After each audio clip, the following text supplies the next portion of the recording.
Every story will glorify the hunter until the lion learns to write. कैसे हम आखिर इनको जोड़ें, क्योंकि एक डिवाइड आ रहा था। वो डिवाइड जो है वो क्रिएट कर दिया था हमारे भारत की शिक्षा प्रणाली में, क्योंकि शिक्षा प्रणाली में कोई भी ऐसी शिक्षा नहीं थी जो हिंदुओं को अपनी मूल संस्कृति के विषय में बताए। और मैं तो कॉन्वेंट में पढ़ा था, कॉन्वेंट में तो सब अंग्रेजियत है। वहाँ तो जीसस के हिम्स जो है सवेरे से गाना सिखाते थे। और आपको तो पता ही है जो कॉन्वेंट की एजुकेशन सिस्टम है। तो प्रवीण जी हमें बताएं कि प्राच्यम की निर्मित कैसे हुई। इस तरीके का कोई भी कार्य मुझे लगता है कि बिना ईश्वर की प्रेरणा के और बिना गुरु की कृपा के संभव नहीं हो सकता। कोई भी जब इस तरीके का एक मास मूवमेंट शुरू होता है तो उसके पीछे वो लाखों करोड़ों हिंदुओं के हृदय की पुकार होती है। तो उस प्रेरणा के तहत ही जो वो पुकार जब ईश्वर सुनते हैं तो फिर वो हम जैसे लोगों को निमित्त बना के भेजते हैं कि जाओ ये कार्य करो।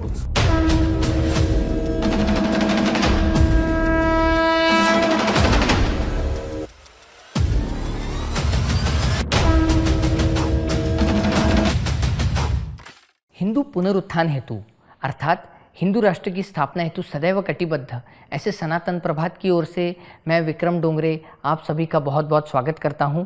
नमस्कार। हिंदू संस्कृति एवं सभ्यता को संजो कर रखना काल की मांग है। उसके लिए अनगिनत लोगों द्वारा प्रयासों की पराकाष्ठा अत्यंत आवश्यक है। इसे आज के काल में हिंदू रिसर्जेंस अर्थात हिंदू पुनरुत्थान अथवा सांस्कृतिक राष्ट्रवाद, मानो सिविलाइजेशनल नेशनलिज्म ऐसे नामों से जाना जाता है। हमारी गुरु शिष्य परंपरा ही हमारी धर्म, हमारी संस्कृति को संजोकर संरक्षित करती आई है। आज के काल में इस संस्कृति का, हमारे परंपरा का, हमारे धर्म का संरक्षण होना, संवर्धन होना इतना ही नहीं अपितु इस संस्कृति, इस धर्म को हिंदू समाज के हृदय में अंकित करना, उसको प्रेरित करना और उसको हिंदू धर्म जीने के लिए दिशा देना अत्यंत आवश्यक है। इसके लिए अथक प्रयासरत ऐसे प्राच्यमकार आज हमारे स्टूडियो में उपस्थित हैं। जी हाँ, वे ऐसे महानुभाव हैं जिन्होंने अनेक ज्ञान पुरुषों को, अनेक महानुभावों को अपने मंच पर बुलाकर उनके द्वारा ये जो ज्ञान मोती है वे समाज में प्रसारित कर रहे हैं। ऐसे श्री प्रवीण चतुर्वेदी, प्राच्यम स्टूडियोज के CEO, इनका मैं बहुत स्वागत करता हूँ। प्रवीण जी, सनातन प्रभात के स्टूडियो में आपका बहुत बहुत स्वागत है। हमारे दर्शकों को बता दें कि प्राच्यम स्टूडियोज़ का स्वयं का world's first Hindu OTT platform है।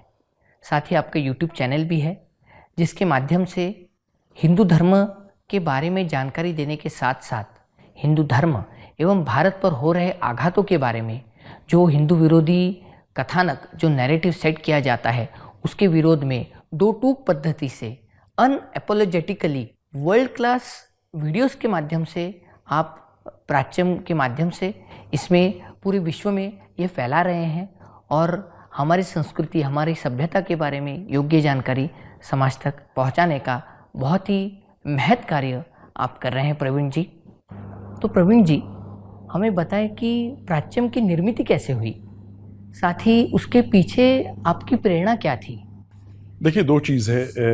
इस तरीके का कोई भी कार्य मुझे लगता है कि बिना ईश्वर की प्रेरणा के और बिना गुरु की कृपा के संभव नहीं हो सकता है। तो ईश्वर की प्रेरणा और हमारे गुरु की कृपा निश्चित रूप से उसी ने मार्गदर्शन दिया।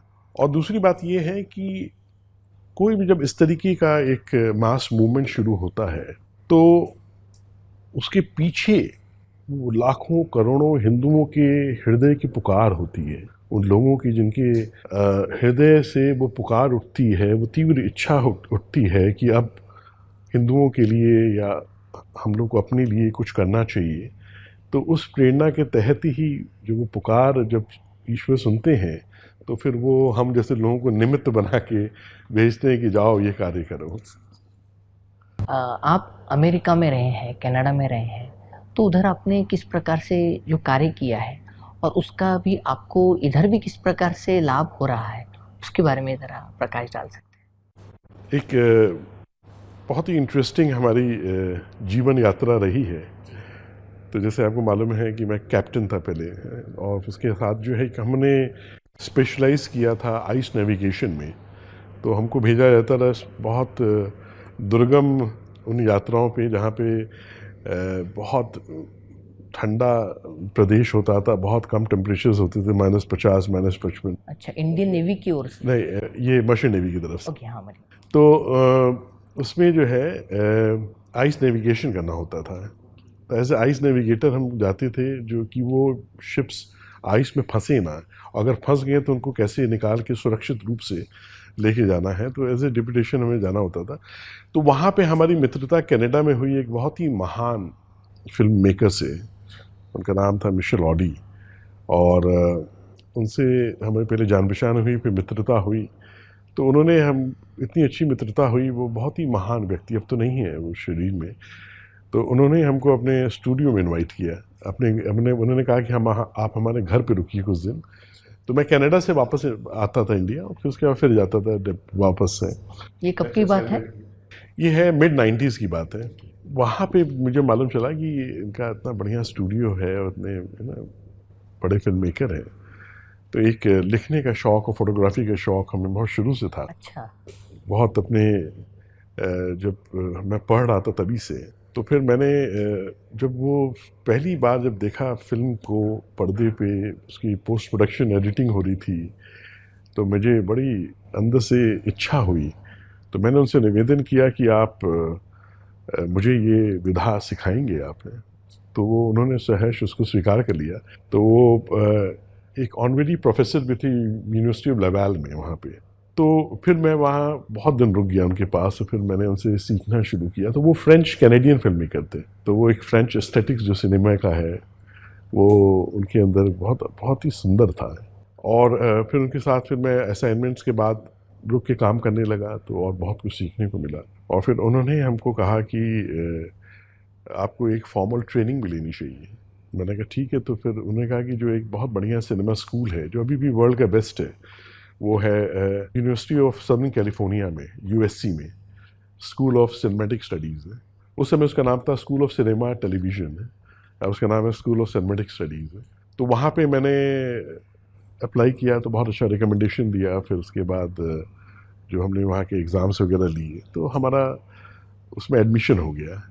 यानी आपका मर्चेंट नेवी का सर्विस शुरू था उसमें हाँ, तो हमने सबैटिकल ले लिया था। मैं फिर हम अमेरिका चले गए। वहाँ पे हमने ट्रेनिंग ली, फॉर्मल ट्रेनिंग ली सिनेमा की। उसके बाद बहुत से स्टूडियोज़ में वहाँ पे काम किया, बहुत ही अच्छे टॉप लोगों के साथ, जो विश्व के टॉप के लोग थे हॉलीवुड में। उनसे बहुत कुछ सीखने को मिला, और उन्होंने बहुत अच्छे से सिखाया। उनके जो बहुत अच्छी बात हमको लगी, बड़ा प्रेम था उनके हृदय में। तो और मैं एक बड़ा जिज्ञासु था, और मैं बड़ा समर्पित था, और भारत से गया था। तो भारत के विषय में है ना, एक बहुत एक सुंदर छवि तो है ही। तो जो टॉप के लोग थे अलग अलग फील्ड्स में फिल्म मेकिंग की, उसमें उनके साथ मुझे काम करने का अवसर मिला। वहाँ के स्टूडियोज़ में, यूनिवर्सल में, 20th सेंचुरी फॉक्स में, पैरामाउंट में। ऐसे तो गुरुओं का आदेश था, और उनकी प्रेरणा थी कि वापस भारत आना है। और ये मन में ये बहुत शुरू से ये भाव था कि भारत पे आधारित फिल्में बनानी हैं। और फिर मैंने देखा कि जो वेस्टर्न वर्ल्ड है इन जनरल, और जो एंटी भारत की जो भी शक्तियां हैं, और जो भी एंटी भारत जो नैरेटिव्स फैलाते हैं मीडिया हाउसेस दुनिया में हैं, वो बहुत फेक नैरेटिव्स वो भारत के बारे में हमेशा पैडल करते रहते थे, फैलाते रहते थे, और काफ़ी फेक प्रोपेगेंडा करते थे हमारे धर्म के बारे में, हमारी संस्कृति के विषय में, हमारे राष्ट्र के बारे में। तो मुझे लगा कि ये इस तरीके से झूठ फैलाएंगे तो दुनिया उस पर यकीन करेगी। तो हमें लगा कि गोबेल्स नीति जो कहते हैं जी। तो मैंने कहा कि कोई काउंटर नहीं कर रहा है इसको, ये चिंताजनक है, क्योंकि अगर झूठ को भी अगर 100 बार बोला जाएगा तो लोग सच मानने लगेंगे। तो मुझे लगा कि हमारे युवा अगर ये सब देखते रहेंगे, बार बार ये चीज़ें आएंगी, और वो लोग बहुत बहुत चालाकी से करते हैं। अच्छी अच्छी फिल्म बनाएंगे भी, उसमें बीच में 1-2 प्रोपेगेंडा की फिल्म डाल देंगे ना, तो वो लोग साइकोलॉजिकली जो है इफेक्ट करते हैं। Intellectual terrorism. इंटेलेक्चुअल टेररिज्म जो है ये वो यही है।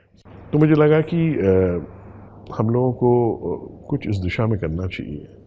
भारत आया और फिर यहाँ पे शुरुआत की, तो सबसे पहले मन में तो इच्छा हुई कि कैसे करें। फिर ये हुआ कि नहीं, यहाँ पे एक सेटअप डालते हैं। पहले तो एक स्टूडियो हम लोगों ने डाला।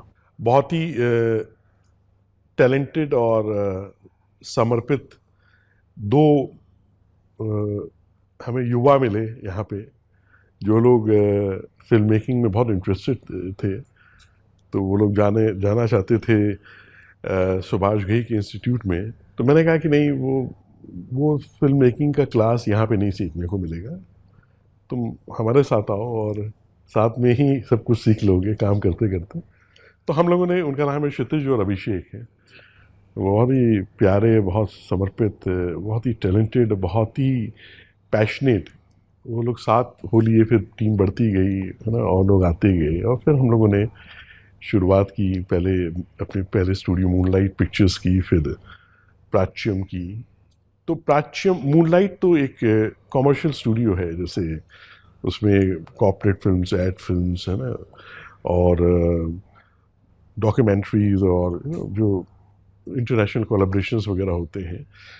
लेकिन प्राच्यम की जो एक सैंक्टिटी है, उसको हम लोगों ने इसलिए डेडिकेटेड स्टूडियो खोला कि नहीं, भारत पे आधारित, भारतीय संस्कृति पे, हमारे ज्ञान विज्ञान दर्शन पे, हमारे महान ऋषियों की, गुरुओं की परंपरा पे, इन सब पे जो है समर्पित होके सिर्फ यही फिल्में, भारत पे जो फिल्में केंद्रित हैं, वही सिर्फ प्राच्यम में बनेंगी।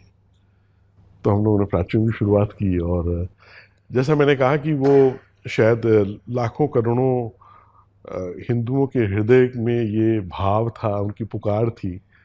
तो जब वो हम लेके उस चीज़ को आए, तो वो लोगों को बहुत पसंद आई, और धीरे धीरे फिर प्राच्यम को लोग देखने लगे, जानने लगे। यानी आपने अभी जो कहा कि जो पैशन चाहिए, तो यह केवल व्यावहारिक जगत में नहीं, अभी तो हम ऐसा कह सकते हैं कि अध्यात्म या धर्म के उत्थान हेतु जो तड़प, जो लगन, जो पैशन, वो अत्यंत आवश्यक है। और वो प्राच्यम के हर एक वीडियो में हमें देखने को, वो अनुभव करने को सभी हिंदुओं को होता है। तो सही में उसमें से वो प्रतीत होता है। वही मुझे प्रतीत होता है। जब मैं यहाँ पे आया, मुझे वही प्रतीत हुआ। जब आप लोगों से मिला, आप लोगों को देखा, जब गुरुदेव के दर्शन किए, और जब मैंने यहाँ का एक वातावरण देखा, और यहाँ पे जो मैंने देखा कि अनुशासन है, जो समर्पण है, और एक जो पैशन है, तो उसका मूल तो यही है कि आप सब लोग साधक हैं और एक गुरु के मार्गदर्शन में चल रहे हैं। ऐसे ही प्राच्य में हम लोग साधक पहले हैं, और एक महान गुरुओं की परंपरा में है, और जिस परंपरा में उन्होंने मुझे लिया, फिर मैंने जो है इन लोगों को उस दिशा में प्रेरित किया।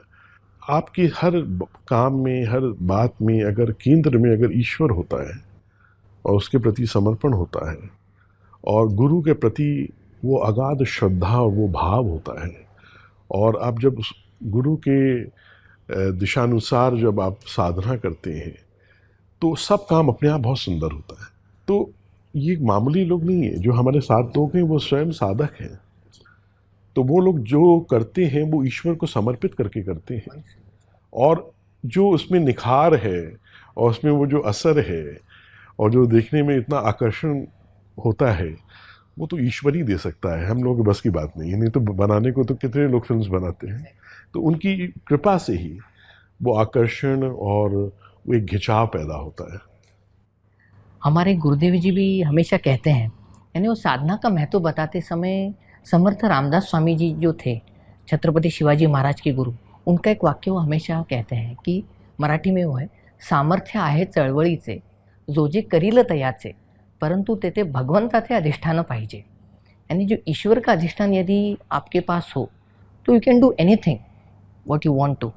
और वो यदि धर्म के लिए हो, धर्म के उत्थान के लिए हो, तो ईश्वर का आशीर्वाद और ही हमें मिलता है जी। यानी जो हम कहते हैं धर्मो रक्षति रक्षितः, उस दृष्टिकोण से इसको हम महसूस कर सकते हैं। मैं तो हर दिन महसूस करता हूँ, एक कोई विचार भी जो मन में आता है, वो भी ईश्वर की प्रेरणा से ही आता है, उन महान ऋषियों की, गुरुओं की कृपा से ही आता है कि वो इस तरफ ले जाते हैं मन को कि उसमें ऐसा विचार उत्पन्न करते हैं कि अब इस विषय पे फिल्म बनाओ। तो अगर, और मैं हमेशा कहता हूँ कि अगर हमारा जीवन अगर प्रेरणा से ओतप्रोत नहीं है तो फिर इस जीवन का कोई उद्देश्य नहीं है। हर क्षण, हर पल, हर दिन प्रेरणा से परिपूर्ण होना चाहिए। इसलिए वो प्रेरणा है जो हमें गाइड करती है, और हम तो बस चलते हैं उस पर। जैसे विचार आए, जैसी बुद्धि दी ईश्वर ने, जो भी एक अंदर से प्रादुर्भाव हुआ कि नहीं इस पे काम करो, तो वो अगर आप उस पे काम करेंगे तो वो काम अपने आप, क्योंकि वो पहले से रास्ता, मार्ग तो प्रशस्त हो ही चुका है, सिर्फ चलना है हम लोगों को। सही में। हाल में जैसे हमने महान जो हमारी ज्ञान परंपराएं हैं भारत की हैं, उस पर केंद्रित होकर फिल्म बनाई, इटर्नल सिविलाइजेशन है। आज ही देखिए कितना अच्छा संयोग है, आज हम लोग बैठ के बात करें। आज ही हमारी एक फिल्म दूसरी रिलीज होने वाली है, आपो वही अमृतम। जल कितने प्रकार का था, जल का क्या महात्म्य है सनातन संस्कृति में, हिंदू धर्म में। जल के हमारे देवता हैं, जल को हमने जीवन का मूल माना है, और कैसे इस दिशा में हमारे प्राचीन काल से वाटर कंजर्वेशन में, वाटर मैनेजमेंट, रिसोर्स मैनेजमेंट में कैसे अद्भुत लोगों ने काम किया है। आप देखिए आज भी जो स्टेप वेल्स हैं, है ना, आज भी देखिए जो कुंड हैं, आज भी आप कहीं भी किसी भी देश के किसी कोने में जाइए तो कैसे उन्होंने किया है, इसके ऊपर आधारित है ये फिल्म।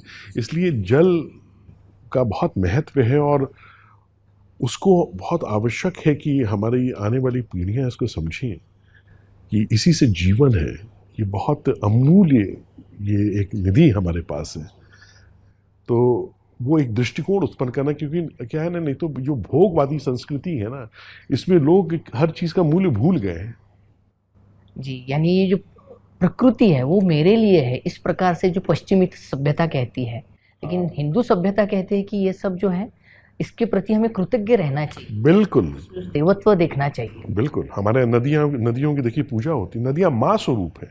आप देखिए, हम कहते हैं माँ गंगा, माँ नर्मदा। आप देखिए आदि गुरु शंकराचार्य आए तो उन्होंने नदियों के ऊपर स्तोत्र लिखे, नर्मदा अष्टकम, गंगा अष्टकम, यमुना अष्टकम है। आप सोचिए कि उनकी स्तुति की है, क्योंकि वो देवी है वो। आप तो ये हमारी दृष्टि थी, उसको गंदा नहीं करना है। आप देखिए उसको, उसका आचमन करना है, उसको प्रणाम करना है, उसकी स्तुति करनी है, उसकी पूजा करनी है, उसके संरक्षण की दिशा में जीवन भर हम सबको प्रयास करना है। ये सिर्फ सरकार का काम नहीं होता है जी। जिन नदियों के तट पे मानव सभ्यता विकसित हुई, हिंदू संस्कृति विकसित हुई, उनका संरक्षण हम हिंदुओं की जिम्मेदारी है। आप देखिए नर्मदा में तो मानव सभ्यता विकसित हुआ है। सबसे प्राचीन अगर मानव सभ्यता हम ट्रेस करेंगे तो माँ नर्मदा के तट पे है, और हम लोग का तो सिंधु, सरस्वती, गंगा, यमुना है, इसके तट पे हमारी ये संस्कृति विकसित हुई है। इसीलिए हमने उनको देवी माना है, उनके अंदर देवत्व देखा है। और हमारे देखिए कितनी सुंदर पूरा इतिहास भरा पड़ा है। भीष्म गंगा पुत्र थे, तो आप देखिए कितनी कहानियां हैं, कथाएं हैं।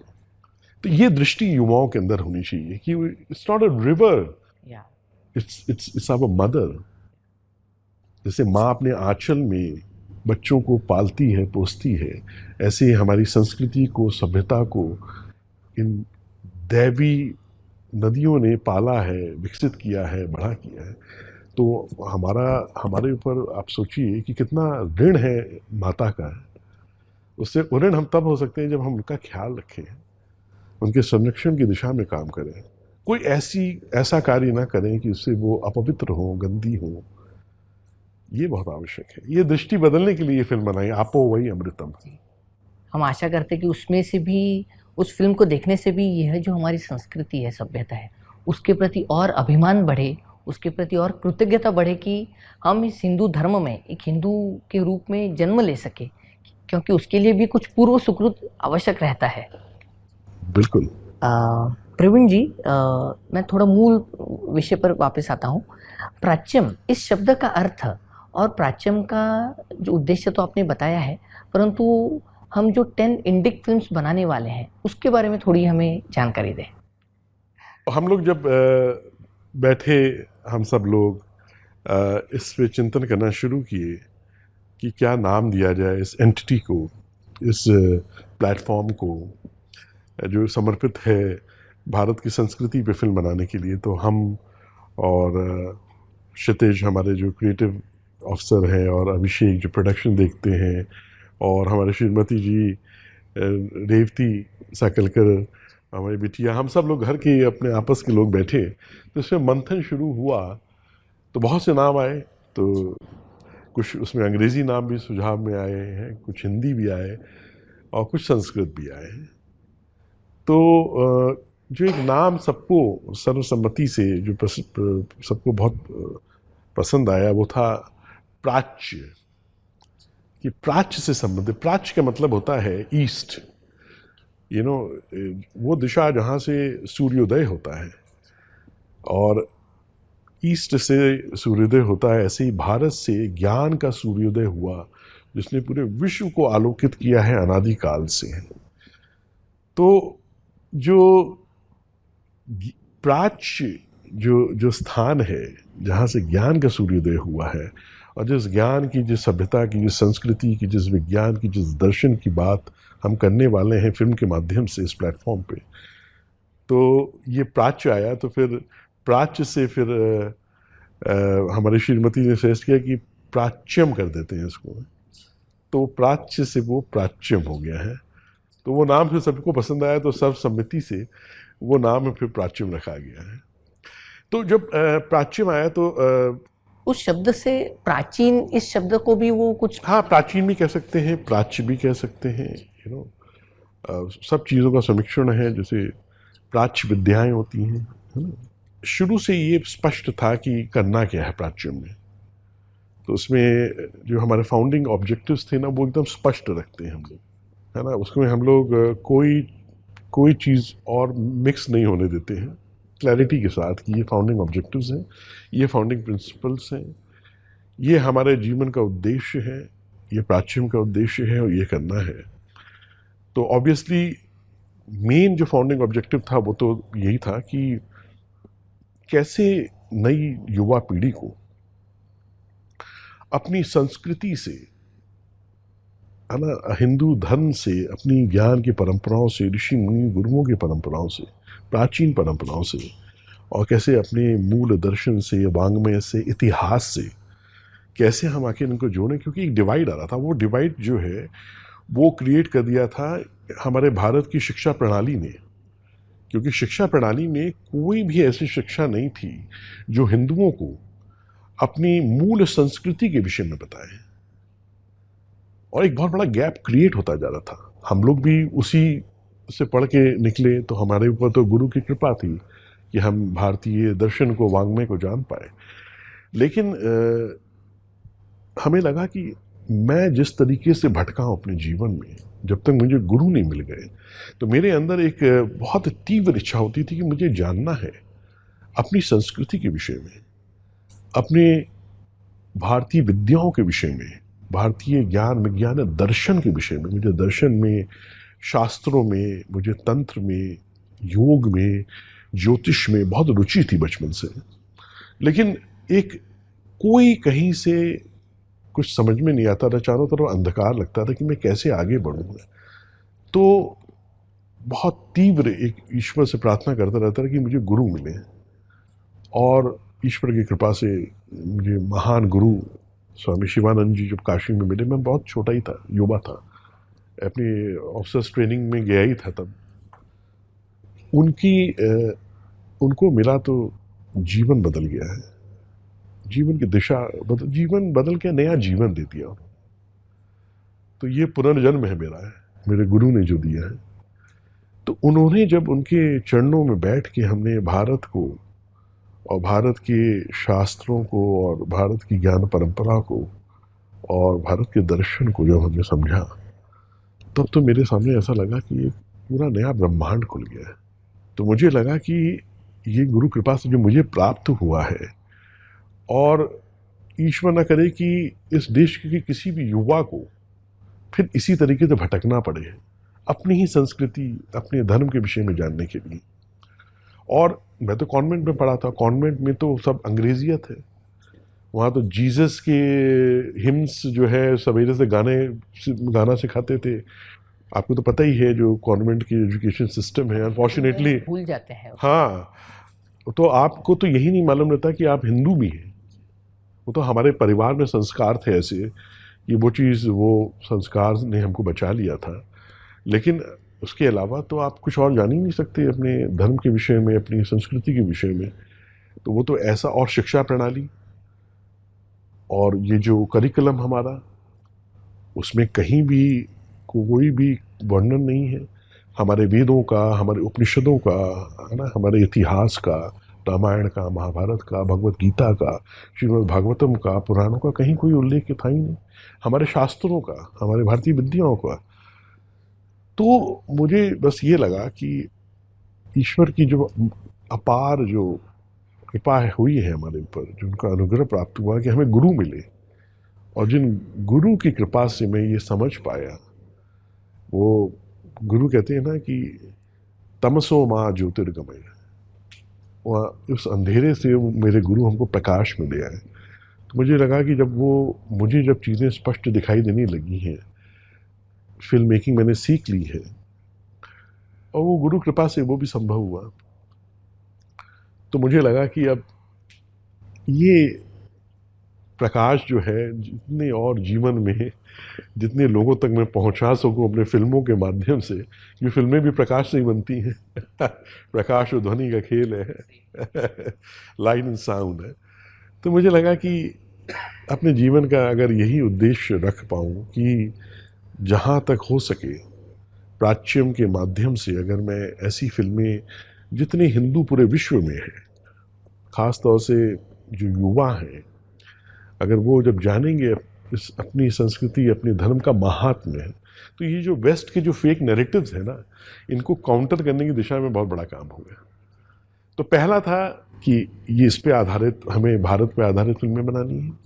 दूसरा था कि जो जितने भी ये वेस्टर्न मीडिया हैं, लेफ्टिस्ट, कम्युनिस्ट जो लॉबीज़ हैं, जो भारत विरोधी हैं, ये हमेशा बहुत एक फेक नैरेटिव, एक भारत के बारे में एक बहुत ख़राब छवि हमेशा ये फैलाते रहते थे अपनी फिल्मों के माध्यम से। और इतने वेल फंडेड होते हैं कि इनकी फिल्में होती भी बड़ी कन्विंसिंग हैं, इतने वेल फंडेड होते हैं। तो मुझे लगा कि इनके फेक नैरेटिव को हमें तुरंत काउंटर करना चाहिए। तो हमने उनके नैरेटिव्स को काउंटर करना शुरू किया, उनसे अच्छी फिल्में बना के। और हमें लगा कि साथ साथ जो भारत का जो सच्चा नैरेटिव है, उसको एक बड़े प्रभावशाली ढंग से फिल्मों के माध्यम से हमें सामने रखना चाहिए। तो फिर ये 10 इंडिक फिल्म्स का एक मन में विचार आया हम लोगों के कि 10 फिल्मों से हम शुरू करते हैं। तो उसमें पहली जो सीरीज़ है वो साहेब्स हू नेवर लेफ्ट की है। हालांकि भारत में हुआ क्या था, क्योंकि ये जो गांधी जी को और नेहरू जी को एक, है ना, एक बहुत देवता के स्वरूप जो हमारे देश में प्रस्तुत किया गया है, और इतिहास में सिर्फ इनका ही वर्णन हर जगह मिलता है, तो ऐसा तो था नहीं है। तो स्वतंत्रता के पहले कौन लोग थे जिन्होंने ऐसा आंदोलन किया, ऐसे ऐसे क्रांतिकारी थे, ऐसे देशभक्त थे, उनका क्या योगदान था। और स्वतंत्रता के पहले, स्वतंत्रता के समय और उसके बाद हमारे देश के साथ हुआ क्या है, क्यों विभाजन हुआ, कैसे विभाजन हुआ, किससे पूछ के विभाजन किया इन्होंने।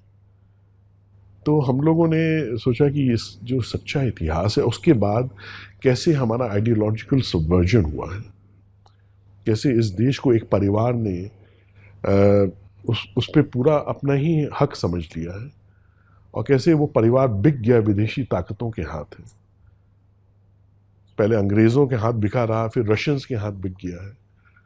तो नेहरू का एक तरीके का फैसिनेशन या इनफैचुएशन था सोशलिज्म के प्रति है। वो स्टालिन को बहुत बड़े वो एक नायक मानते थे, उसके प्रभाव में हम रहे।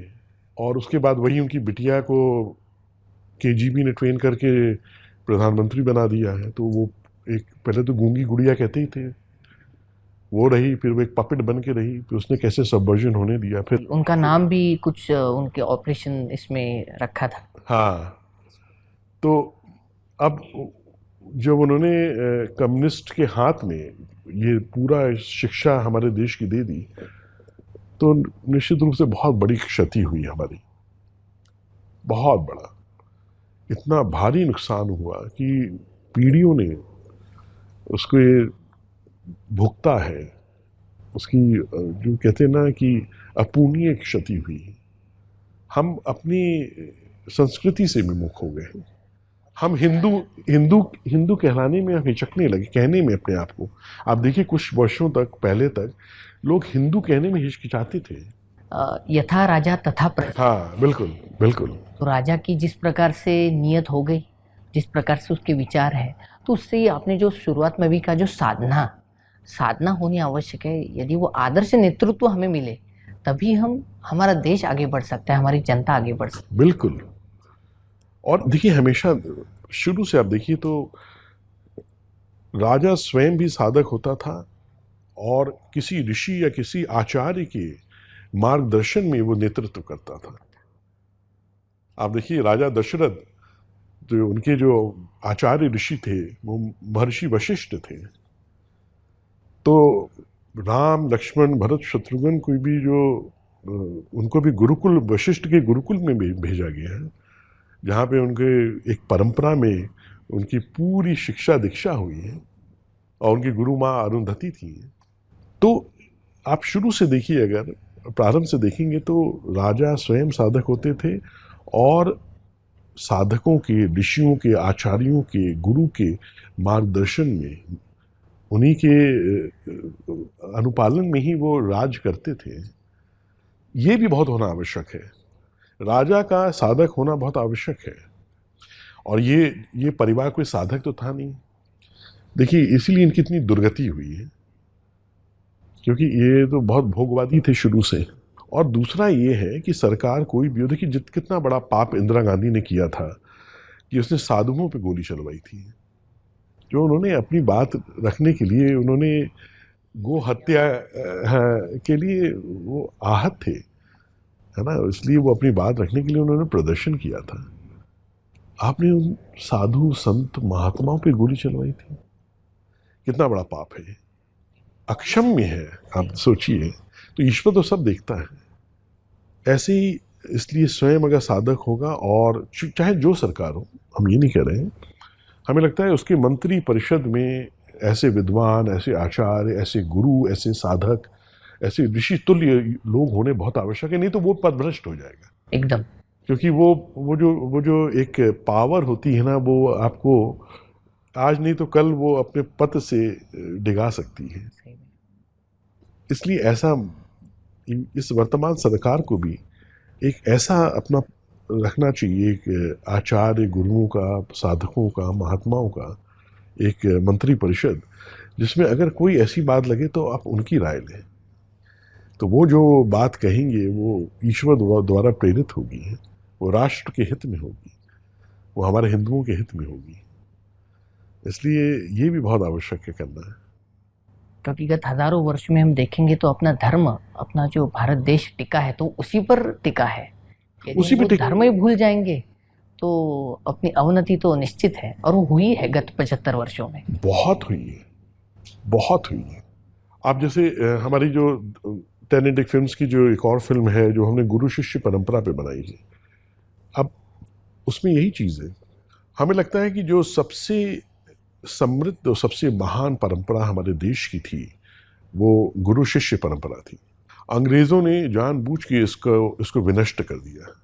और जैसे ही इस परंपरा का क्षय हुआ, 1835 में जब इंग्लिश एजुकेशन एक्ट लेके आए ये घोड़े, और वहाँ की जो झुग्गी झोपड़ियाँ हैं उनके एजुकेशन सिस्टम हमारे ऊपर लाद दिया, हम प्रतिरोध भी नहीं कर पाए हैं।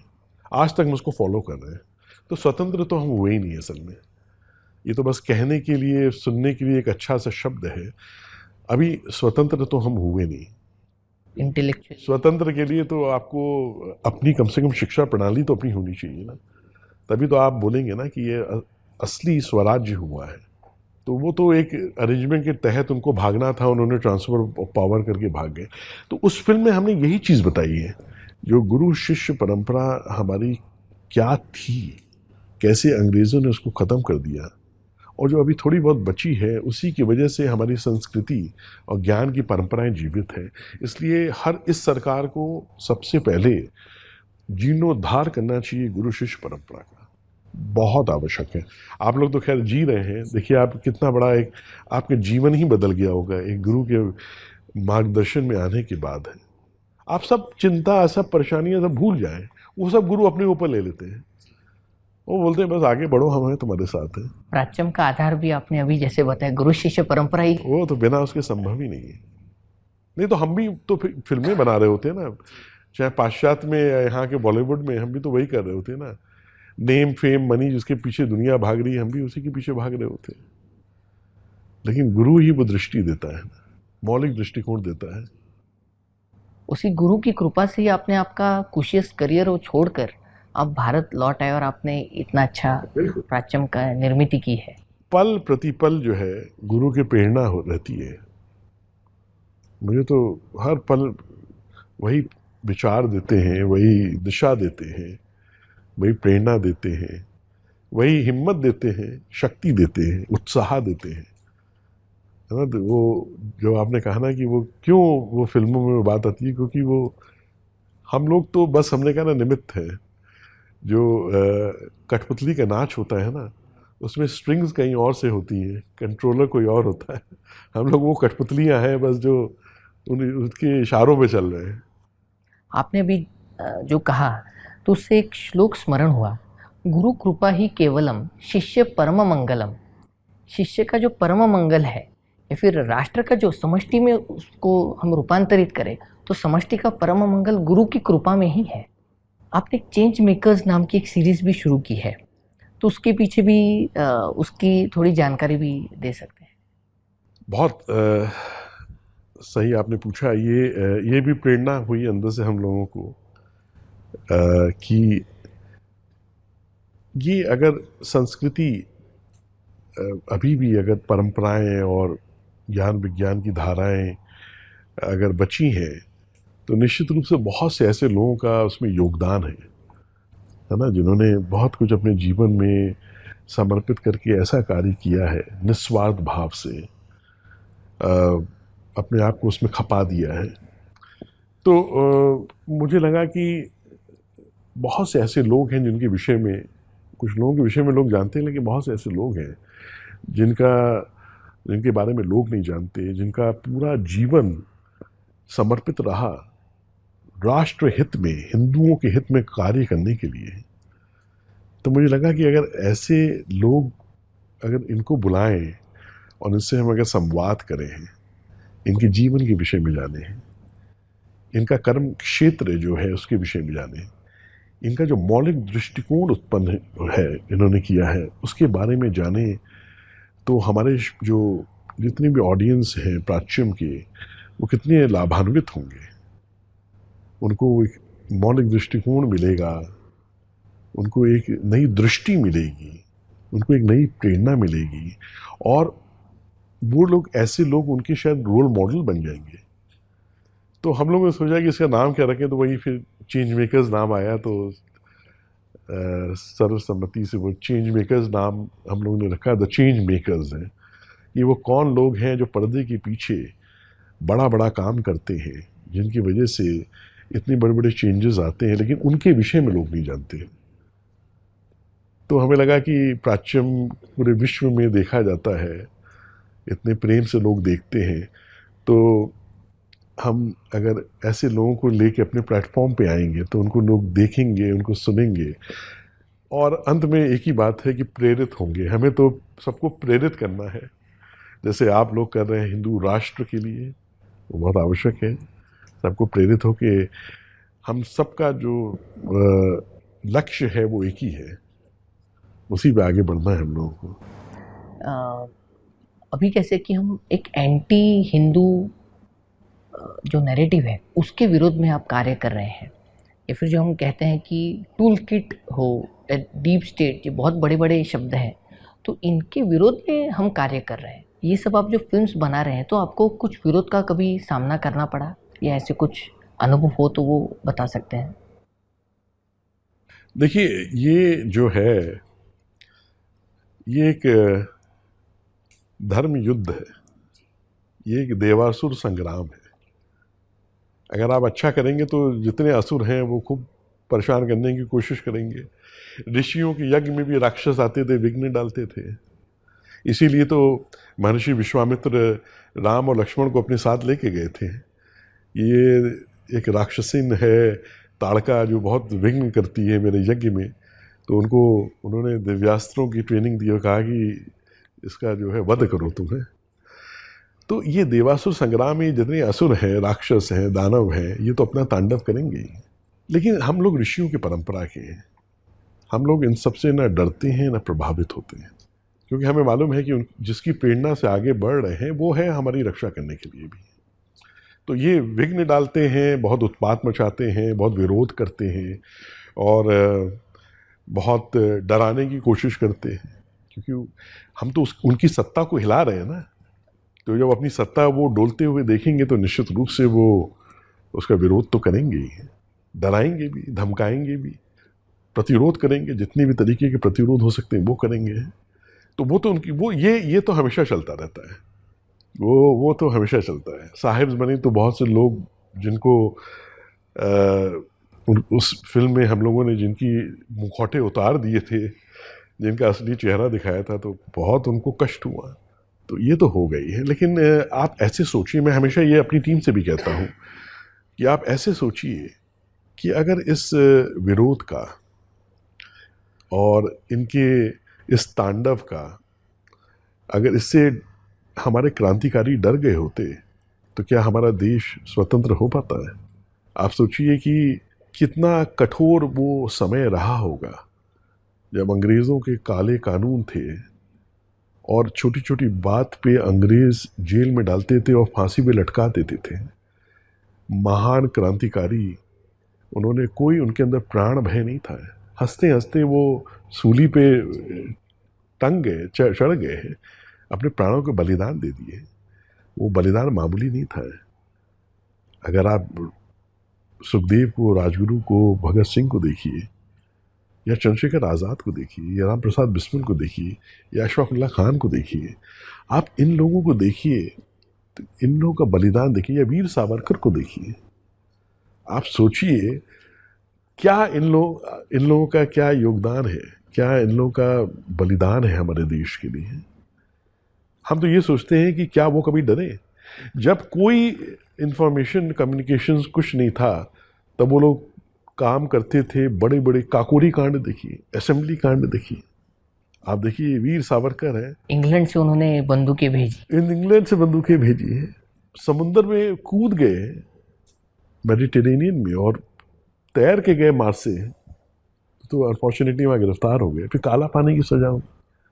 और यही नहीं विक्रम जी, देखिए दूसरी बात ये सोचिए, मैं हमेशा ये अपने दर्शकों को और जो युवा हैं उनको ये बोध हो, इसलिए बात कहता हूँ कि हमारे पूर्वजों ने 2300 वर्षों से संघर्ष किया है। पहला आक्रमण जब अलेक्जेंडर ने किया था, और भयंकर संघर्ष तो हुआ जब से इस्लामिक आक्रमण शुरू हुए 708 से, जब मोहम्मद बिन कासिम पहली बार जो सिंध पे उसने आक्रमण किया था, और सोचिए क्या हाल किया था, राजा दहिर का सिर काट के ले गया था। अल हजाज जो था उसको उसने गिफ्ट किया था, जिसने अपने खलीफे को दिया था। तो आप सोचिए कितने महान लोग हुए, बप्पा रावल, राणा सांगा, महाराणा प्रताप, छत्रपति शिवाजी महाराज। आप देखिए कितना बड़ा इनका योगदान है, बलिदान है हमारे देश के लिए। और सोचिए कि कितना बड़ा ऋण हमारे ऊपर है। जब वो नहीं डरे तो हम क्यों डरेंगे?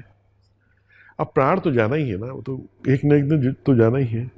तो इसलिए अपने उद्देश्य की पूर्ति के लिए अपने संकल्प पे चल के, अपनी जो आपको ईश्वर ने प्रेरणा दी है उस पर चल के, और अपने राष्ट्र के लिए और हिंदू धर्म के लिए आप कुछ उपयोगी कार्य करके जाएं इस पृथ्वी से, एक यहाँ पे लेगेसी छोड़ के, एक महान परंपरा छोड़ के, तो तब ना जीवन सार्थक हुआ ना। जी एकदम। है कि नहीं? इसलिए हमें सबसे डर नहीं लगता, ये मुझे मालूम है ये एक युद्ध है, एक संग्राम है, इसमें ये होता रहेगा, और जिसने भेजा है, जो करवा रहा है, वही जानेगा कि उसको कैसे सुरक्षा देनी है। सही में। और एक प्रकार से हम ऐसे भी कह सकते हैं कि जब विरोध होता है तो वह एक प्रकार से हमें सर्टिफिकेट मिलता है कि हमारी जो डगर है, हमारा जो रास्ता है, वह सही मार्ग पर है। चोट सही जगह लग रही है। जी। आपको प्रवीण जी बताता हूँ, एक काल ऐसा भी था कि सनातन प्रभात, कल का सनातन प्रभात हम प्रकाशित कर पाएंगे कि नहीं, इस प्रकार के यानी बंदी की टांगती तलवार हम पर थी, क्योंकि हम भी किसी से नहीं डरते। जो राष्ट्रनिष्ठ और तत्वनिष्ठ जो है, तो देश के लिए आवश्यक है, फिर वो किसी भी पॉलिटिकल पार्टी के विरोध में है, वो दो टूक हम लिखकर समाज को, हिंदुओं को हमारी ओर से जितना हो सके हम वो जागरूक करने का प्रयास करते हैं। तभी हम लोग मिलकर बात कर रहे हैं ना, एक जैसे है ना भय आपको है ना भय हमको है, और दोनों के पीछे ईश्वर है। ईश्वर वो birds of same feather flock together है। वही बात है। हिंदू धर्म के प्रचार प्रसार हेतु सिंस टाइम इमेमोरियल अनेक ऋषि मुनि, साधु संत, उन्होंने तप किया, साधना की, और हमें पूरा जो ज्ञान भंडार है हमारे लिए प्रकाशित कर दिया है। वे भी स्वयं आध्यात्मिक साधना करते थे। और अभी आपने जो बताया प्राच्यम की भी जो निर्मित हुई, तो ये जो पूरे जो प्रयास है, यह भी एक तप है, साधना है। तो उस दृष्टिकोण से हिंदुओं को आध्यात्मिक साधना करनी आवश्यक है, उसके बारे में आपको क्या लगता है, आपके विचार उसके बारे में? विक्रम जी, साधना जो है वो जीवन का मूल है, और हर किसी को, देखिए अगर आप देखेंगे ना तो हिंदुओं की स्थिति क्यों हुई ऐसी है, हम आपको बताएं, तो उसका एक ही कारण है कि हमने साधना छोड़ दी है। अब हम जब साधना पथ से हट गए, तब ये जितने असुर है ना हमारे ऊपर, सब हावी हो गए। कितने भी विघ्न आए, लेकिन ऋषियों ने कभी अपनी साधना, यज्ञ, अनुष्ठान कभी नहीं छोड़े थे। अच्छा, दूसरी बात हम आपको बताएं, अगर आप देखिए जो रामायण है या महाभारत है, ये मिथ नहीं है, जिसे अंग्रेज़ों ने माइथोलॉजी कह दिया है ना, इसको मिथ नहीं है, ये हमारा इतिहास है। जैसे घटनाएं वर्णित हुई अतीत में, ये वैसे ही वर्णित है इसमें, ये हमारा सच्चा इतिहास है। हमारे यहाँ ये सच्चे विष्णु के अवतार हुए, चाहे वो परशुराम हो, चाहे वो राम हो, चाहे कृष्ण हो। तो अगर हम इतिहास की तरफ देखें अगर है, तो आप देखिए कि जैसे मैंने अभी कहा कि महर्षि वशिष्ठ के आश्रम में गुरु शिष्य परंपरा में प्रारंभिक शिक्षा दीक्षा हुई, राम लक्ष्मण भरत शत्रुघ्न की एक पारंपरिक ट्रेनिंग है ना, एक हुई है। उसके बाद देखिए एकदम जब युवा थे, किशोर थे, तो महर्षि विश्वामित्र आ गए। अब देखिए वाल्मीकि रामायण में बहुत सुंदर उल्लेख है इसका है।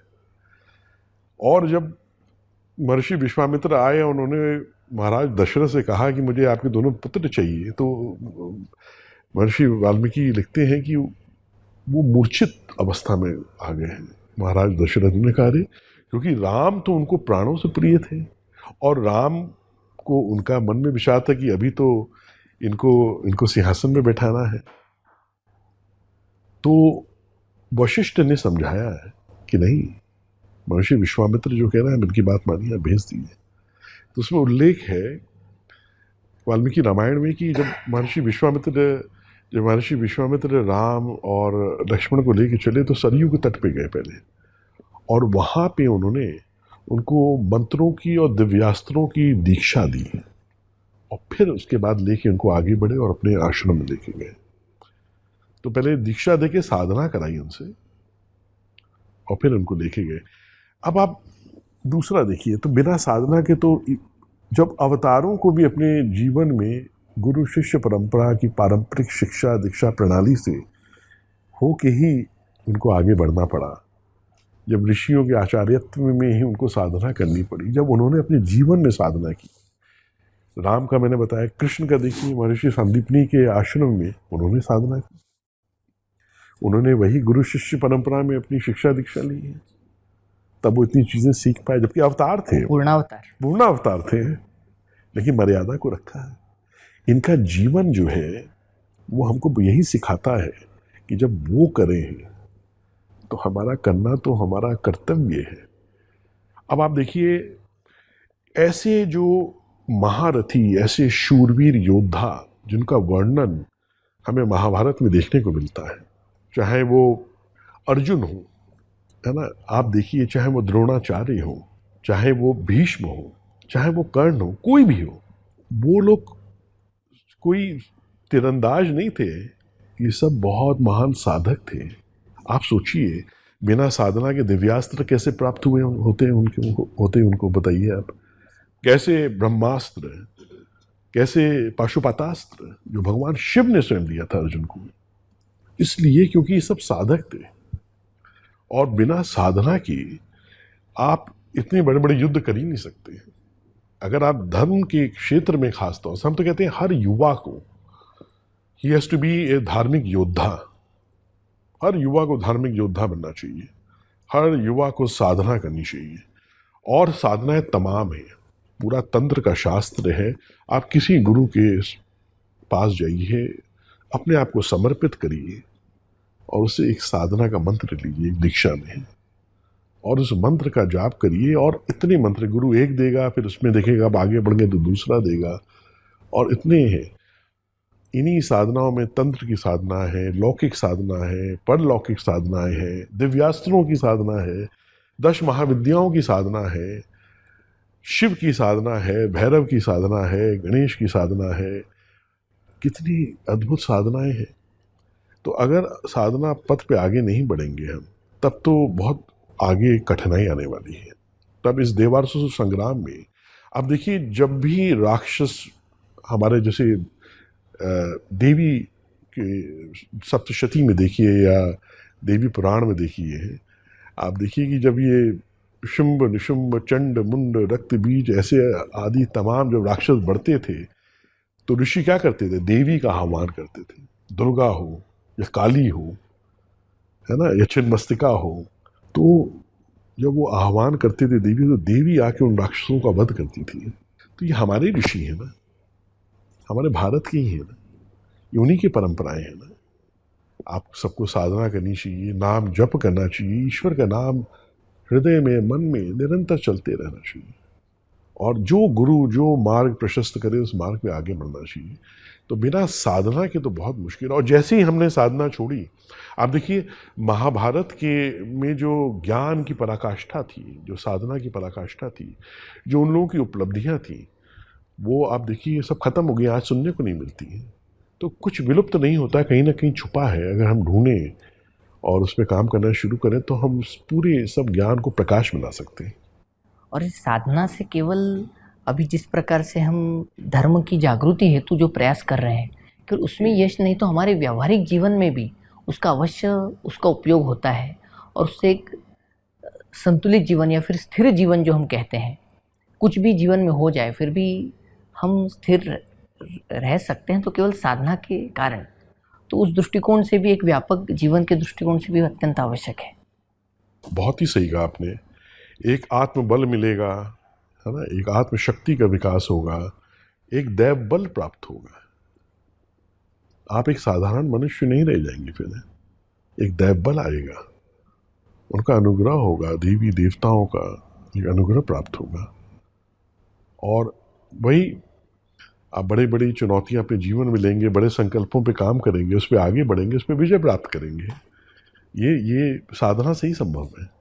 प्रवीण जी, अभी जो यानी हिंदू समाज को जो आवश्यक है या फिर पूरे विश्व को आवश्यक है, जो हिंदू रिसर्जेंस, तो जिस प्रकार से, या सिविलाइजेशनल नेशनलिज्म, हिंदू पुनरुत्थान, तो उसके बारे में आपके विचार साझा कर सकते हैं। एक तो जो हिंदू विचार है, जो हिंदू दर्शन है, जो हमारी संस्कृति है, अगर नहीं बची है तो ये विश्व नहीं बचेगा। क्योंकि जो व्यापक दृष्टिकोण हमारे दर्शन का है, जो हिंदू दृष्टिकोण का है, वो और किसी धर्म के पास है ही नहीं। तो पंथ हैं जो जितने आ गए हैं, है ना, ये जैसा अभी बात हुई कि भोगवादी हैं, ये तो अपने विनाश खुद करेंगे, ये भस्मासुर हैं सब हैं। आप देख लीजिए जो यूरोप की हालत हो रही है ना। ऐसा नहीं है कि वो यूरोप में वो जाएंगे तो यूरोप का विनाश, वो अपना भी विनाश कर लेंगे। जो अमेरिका की हालत है, जो कनाडा की हालत है, जैसे जो वहाँ की संस्कृति विनष्ट हो गई, जो वहाँ का सामाजिक ढांचा बिखरता हुआ दिख रहा है, वो अभी बचा है तो भारत में ही हमारे धर्म का ही वो दर्शन है, वो दृष्टि है कि बचा है। इसलिए पूरे विश्व की ये जिम्मेदारी है, ये नैतिक कर्तव्य है कि वो हिंदुओं को संरक्षण दें, उन हिंदू की संस्कृति का संरक्षण करने में सहायता करें, साथ दें। अगर हिंदू नहीं बचे, हमारी दृष्टि नहीं बची, तो पूरे विश्व का विनाश तय है। क्योंकि हम सबसे प्राचीन और मूलभूत संस्कृति हैं और इन सब संस्कृतियों का आधार है, और संस्कृत जो है इन सब भाषाओं की जननी है। तो हिंदू रिसर्जेंस बहुत आवश्यक है। रिसर्जेंस इसलिए कह रहे हैं क्योंकि हम तो हमेशा से थे, सनातन हैं, नित्य नूतन सनातन रहे हम। लेकिन ये जो पिछले 1400 साल से खास तौर से ये जो आक्रांता आए, और इन्होंने इतना हमारे साथ इतने कई शताब्दियों तक जो इन्होंने इतना नरसंहार किया और इस देश को कॉलोनाइज किया, इसको गुलाम बनाया और क्या क्या नहीं किया, उसकी वजह से थोड़ा सा हम अभी वापस हम दब गए थे। अब वो धीरे धीरे वापस उभरना तय है। दूसरी बात ये है कि एक चीज़ जो स्वतंत्रता के समय होनी चाहिए थी, वो बहुत बड़ी चूक थी, और वो सत्ता के लालच में, लोलुपता में जो नेहरू ने की थी और गांधी जी ने की थी, वो थी कि जब इस देश का विभाजन हुआ और इससे दो देश निकले, उस समय वेस्ट पाकिस्तान और ईस्ट पाकिस्तान है, ये दोनों देश निकलते ही इस्लामिक राष्ट्र घोषित कर दिए गए। तो क्या वजह थी कि नेहरू ने इस देश को हिंदू राष्ट्र घोषित नहीं किया? आप सोचिए आज कितना संघर्ष करना पड़ रहा है। 75 साल पहले जो तुरंत होना चाहिए था, जो निकला वो इस्लामिक राष्ट्र हुआ, धर्म के आधार पे विभाजन हुआ, उन्होंने अलग देश मांगा, लेकिन जो मूल जो हमारा देश था उसको हम हिंदू राष्ट्र नहीं करे। और 76 में इंदिरा गांधी ने बड़ी चालाकी से इमरजेंसी के दौरान 42nd अमेंडमेंट ला के इस देश में सोशलिस्ट और सेकुलर दो शब्द हमारे संविधान में जोड़ दिए, हमें सेकुलर बना दिया। तो हिंदू रिसर्जेंस तो वास्तविक रूप में तब पूर्ण होगा जब ये हिंदू राष्ट्र होगा। इसलिए हम सबको बहुत ही निर्भीक होके हिंदू राष्ट्र के लिए काम करना चाहिए। और चाहे वो कोई भी पार्टी हो या कोई भी नेतृत्व हो, चाहे वो भाजपा हो, चाहे मोदी जी हो, चाहे कोई भी हो, उनको इस बात को दिमाग में बैठा लेना चाहिए कि वो अपने लिए काम नहीं कर रहे हैं, वो हम हिंदुओं के लिए, आने वाली पीढ़ियों के लिए, इस महान देश के लिए, इस राष्ट्र के लिए और ऋषियों की परंपरा के लिए काम कर रहे हैं। तो ये इसको संरक्षित और सुरक्षित करना आज उनकी जिम्मेदारी है। तो उनको इस दिशा में सोचना चाहिए कि कैसे इसको हिंदू राष्ट्र करें। और चाहे वो कांग्रेस के लोग हैं तो वो भी हिंदू, मैं तो उनसे भी निवेदन करूंगा कि आप भी अगर आते हैं पावर में तो आप सोचिए कि आपके राष्ट्र के हित में, हिंदुओं के हित में, अगर आप हिंदू हैं तो हिंदुओं के हित में, इसमें कोई गलत बात नहीं है ना। जो निकला वो इस्लामिक राष्ट्र हुआ, तो जो मूल जहाँ से निकला वो हिंदू राष्ट्र होना चाहिए था। तो वो कांग्रेस के नेता भी कम से कम ये सोचें कि उनकी आने वाली पीढ़ियाँ उनको कभी माफ़ नहीं करेंगी। वो अपने आत्मा में झांक के देखें और पूछें कि क्या उनको करना चाहिए। तो उनको भी हिंदू राष्ट्र में सहयोग देना चाहिए, हिंदू राष्ट्र इसको डिक्लेयर करना चाहिए। और हम सबको मिलके विश्व के कल्याण के लिए हमें हिंदू रिसर्जेंस की दिशा में बहुत काम करने की आवश्यकता है। एकदम आवश्यक विषय पर आपने ध्यान आकर्षित किया। तो उस दृष्टिकोण से हिंदू रिसर्जेंस और जो हिंदू संगठन है, जो हम एक दो दिन पहले बात भी कर रहे थे, जातिगत इसमें भी जो हिंदू बटा है तो उसको भी एक करना आवश्यक है और हिंदू संगठित करना आवश्यक है। देखिए, एक बहुत महान संत हुए थे काशी में, जो कबीर के भी गुरु थे, स्वामी रामानंदाचार्य जी महाराज। उनकी एक बात मेरे हृदय में बड़ी, मुझे बहुत जैसे अंदर तक छूती है। और ये सब तो अंग्रेज़ों ने कास्ट बना दिया। कास्ट तो पोर्चुगीज शब्द है, कास्टा से कास्ट किया। 1871 के कास्ट सेंसस में उन्होंने दुनिया भर की जातियों को हमें डिवाइड करने के लिए, हमारे आपस में जो है मनमुटाव पैदा करने के लिए ये जातियों के उन्होंने नाम दे दिए और हमको अलग अलग कर दिया और ओबीसी कर दिया और ये कर दिया वो कर दिया। ये तो अंग्रेज़ों की डिवाइड एंड रूल पॉलिसी थी। हमें क्या लगता है कि वो महान संत का एक ही वाक्य था, ये जात पात पूछे ना कोई, हरि को भजे तो हरि का होई। तो मेरे जितने हिंदू भाई हैं किसी जात के, हम तो जानते भी ना जानना चाहते हैं। हम तो इतना जानते हैं कि भाई हम उन्हीं ऋषियों की संतान हैं, हमारे गोत्र अलग हैं। जात क्या होती है? जात तो कभी रही नहीं, और हमारे यहाँ जात का कभी कोई कॉन्सेप्ट भी नहीं था। वो तो इन लोगों ने जो है, इन लोगों ने हमें इस झूठ, इस फेक नैरेटिव में फंसा दिया है। और आज मतलब लोग इसी को सच्चा सच मानने लगे हैं कि अरे ये जात है वो जात है। ऐसा तो कुछ है नहीं। तो मैं ये कहूँगा कि हम सब हिंदू हैं। जितने लोग हम हैं भारत में, हम सब हिंदू हैं। और मुसलमान, उनके भी जो पूर्वज हैं वो भी हिंदू हैं। आप कहाँ अटक गए? आप ये मत सोचो कि आप कोई अरबी नस्ल के हो या अरब से आए हो। उस समय की देशकाल परिस्थिति ऐसी थी, मजबूरियां थी, हम समझते हैं। जब प्राण रक्षा में आपको शायद ये कदम उठाना पड़ा, कोई बात नहीं, हम उस इतिहास को करेक्ट भी कर सकते हैं, सही भी कर सकते हैं। इसलिए हिंदू होने पे गर्व करें, और सब हिंदू जितने भी संगठन है वो अलग अलग काम ना करें, संगठन संगठित हो, हिंदू एकता के साथ है, और तब हिंदू के हित में और हिंदू राष्ट्र के लिए प्रयास करें, तब ये हो पाएगा।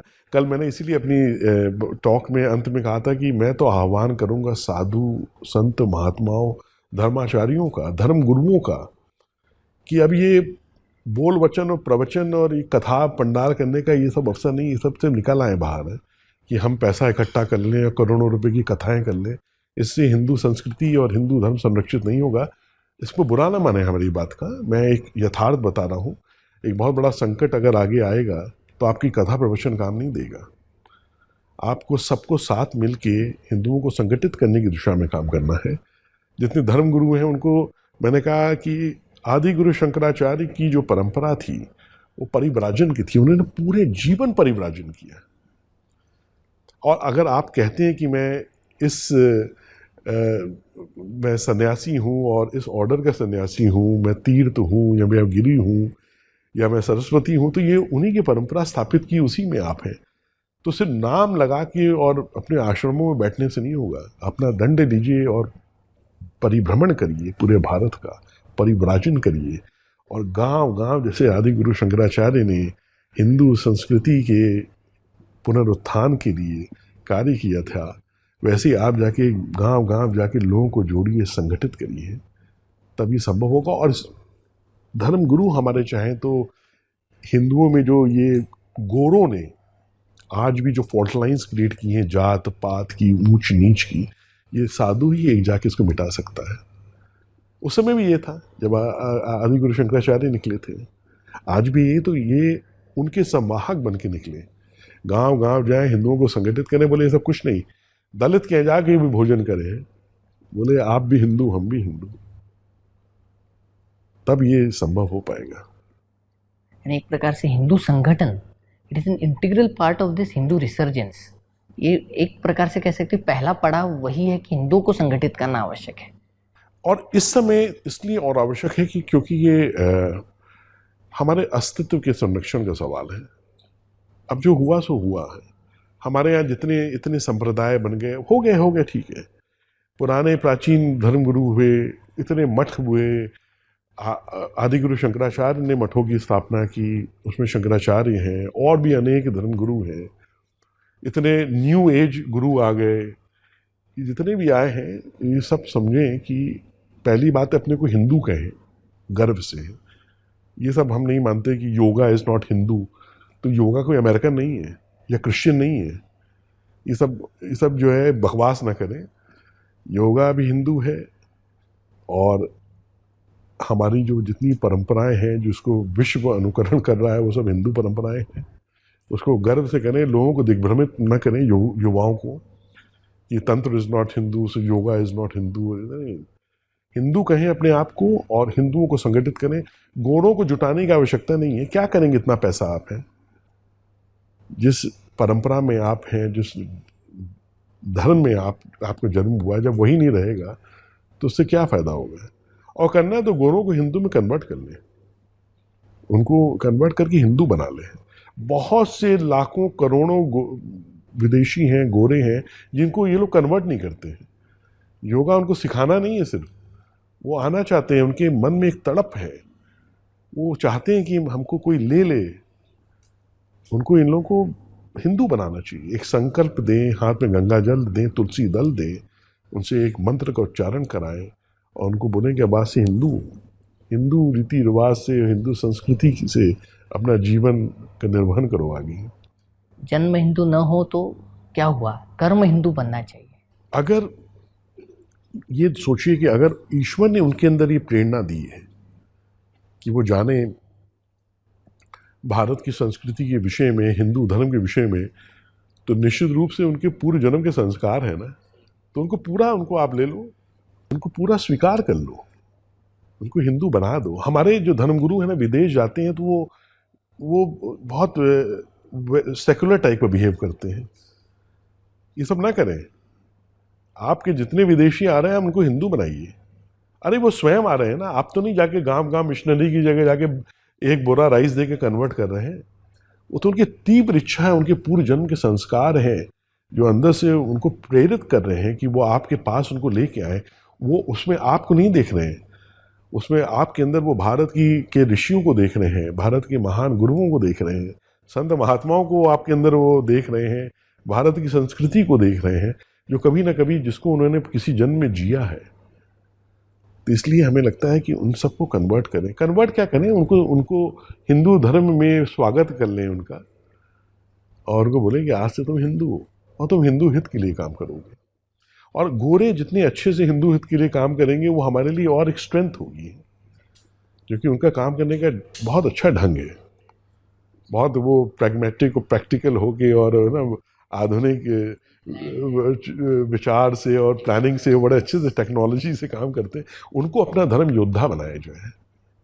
बहुत बहुत योग्य एकदम आपने इस पर ध्यान दिलाया, और इस दृष्टिकोण से ही प्रयास होना चाहिए, और unapologetically we should be Hindu, और उस प्रकार से हमें प्रसार करना चाहिए। जी, प्राच्यम की जो लॉग लाइन, जो मोटो है, वो ये है ही है, बी अनअपोलोजेटिक, है कि नहीं, and learn to be unapologetic. तो वो अनअपोलोजेटिक हिंदू होना पड़ेगा, वो बहुत आवश्यक है। और हिंदू हैं तो एसर्ट योर धर्म, उसमें कोई बुराई नहीं है। आप टीका लगाए हैं, मैं भगवान शिव के भी मंदिर बहुत लगाया हूँ, है कि नहीं। इतने पवित्र स्थान में हम बैठे हैं, ऐसे पवित्र आश्रम में, इस प्रांगण में हम बैठ के बात कर रहे हैं। इसमें क्या है, ये हमारा सिंबल है। आप मुसलमान को देखिए, वो अपनी टोपी पहन के जाएगा, वो अपने वस्त्र उसका आप देखेंगे परिधान उसका अपना रहेगा। आप यूरोप में जाएंगे तो वो अपने परिधान में रहेंगे। आप इस जूस में देखेंगे तो वो उनका रबाई जो है वो अपना पहनेगा, अपने सिंपल शूज जो है अपनी लॉट्स रखेंगे,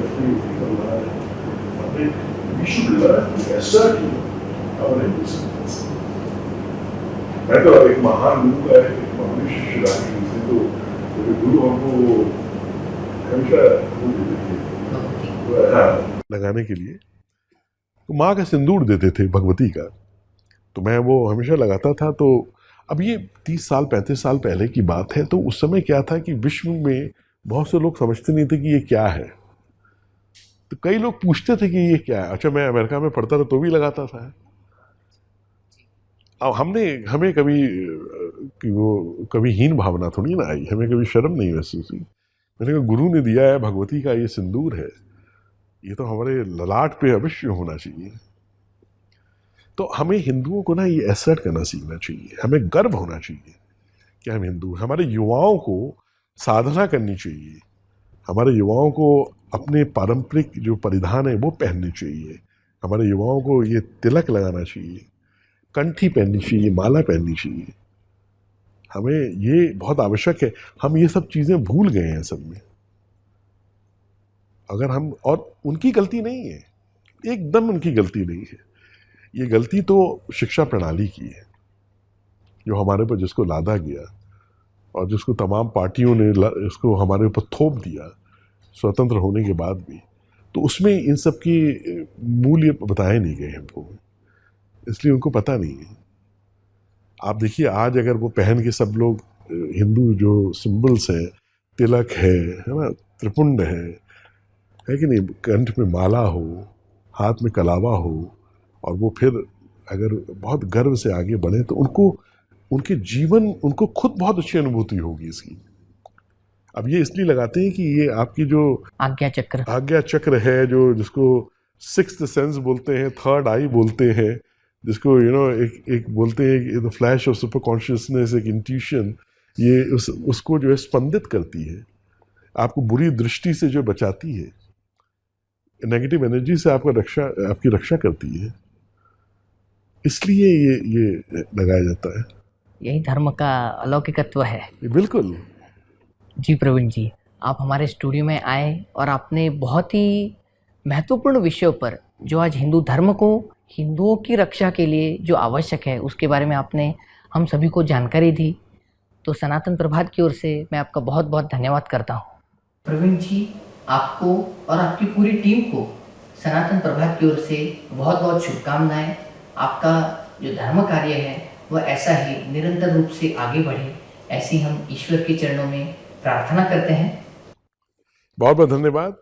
और वही अंत में कहूँगा कि सब लोग प्राच्यम की फिल्म्स देखें और be unapologetic in life, unapologetic Hindu, यही कहूँगा।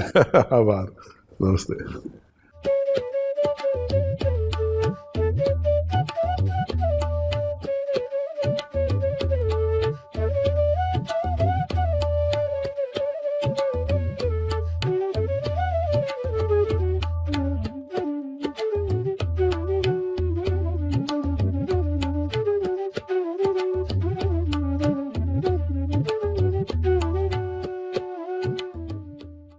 तो ये थे श्री प्रवीण चतुर्वेदी जी। उनके प्राच्यम यूट्यूब चैनल को आप अवश्य सब्सक्राइब करें। साथ ही उनका प्राच्यम ऐप, जो वर्ल्ड्स फर्स्ट हिंदू OTT है, वह भी अवश्य इंस्टॉल करें और उसके माध्यम से जो प्रीमियम कंटेंट है उसका अवश्य लाभ उठाएं। यह केवल आप तक सीमित न रखें, तो हर एक आपके मित्र परिवार में, आपके रिश्तेदारों में इसके बारे में प्रचारित करें और सभी हिंदुओं को जागरूक करें। सनातन धर्म के उत्थान हेतु सनातन प्रभात नियमित रूप से कार्यरत है। आपके प्रयासों को भी समाज तक पहुंचाने के लिए आप हमें अवश्य संपर्क कर सकते हैं। हमारा ईमेल आईडी है editor@sanatanprabhat.org। आपका भी विषय हम पूरे समाज में हिंदुओं को प्रेरणा देने के लिए अवश्य प्रसारित करेंगे। इस प्रकार के विशेष इंटरव्यूज, विशेष पॉडकास्ट देखने के लिए, साथ ही हिंदू धर्म पर होने वाले आघातों के बारे में योग्य प्रकार से जानकारी लेने के लिए आप सनातन प्रभात इस हमारे यूट्यूब चैनल को अवश्य सब्सक्राइब करें। इस वीडियो को लाइक करना न भूलें तथा यह जो वीडियो है इसको अधिक से अधिक शेयर करें। आप सभी ने यह विषय देखा, इसके लिए मैं आप सभी का बहुत बहुत आभारी हूँ। नमस्कार।